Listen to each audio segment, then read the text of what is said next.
Добрый день, с вами мы, Бутерброд и Снегирь, Колесо и Фантик, Лапоть и Копоть. Сегодня мы расскажем вам об азовской мраморной говядине, о бычках.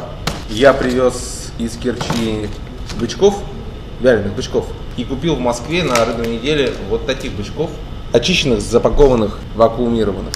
И мы хотим сравнить, чем отличается вкус вот таких рыночных бычков от таких магазинных бычков. Да, пока открывай, а я пока буду чистить. Я хочу сказать, что здесь написано, что бычок черноморский, но вполне вероятно, что это бычок азовский. Азовское море раньше было самым рыбным морем Советского Союза. Еще 60 лет назад в Азовском море водились...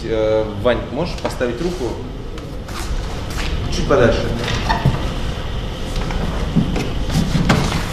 Вот такие стерлинги.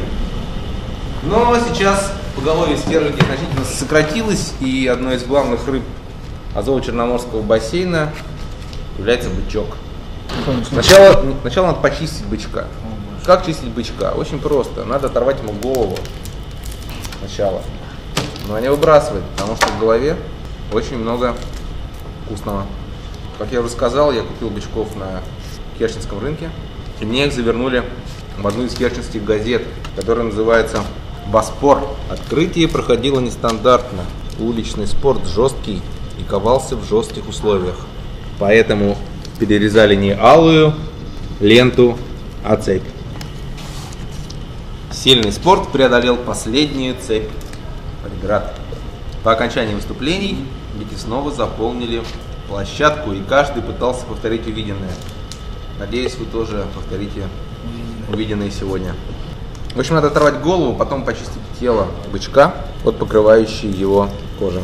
Сколько бы мы ни пытались рассуждать о живописи таких мастеров, как Алексей Спольский, все это сильно грешит плохим переводом с одного языка на другой. На самом деле рыба довольно гастрономическая. Да. Они вкуснее, чем, например, вобла. Конечно, сейчас со мной многие не согласятся.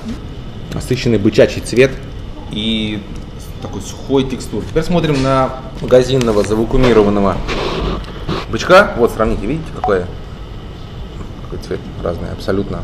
Он более влажный, вязкий. Такое чувство, что его чистили каким-то ножом фабричным, то есть такой машиной. Давай вот разделай, пожалуйста, на половинки, на филе.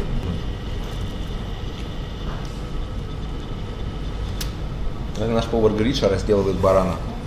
Мы начинаем с влажного, потому что вкус такого бычка нам вообще-то знаком. Известный. Ну, вообще, профанация. Да, это извращение. Да и какой-то... Он не отличается от вкуса. Любой соленую рыбу такую сделай, вот, да? Ну да, да.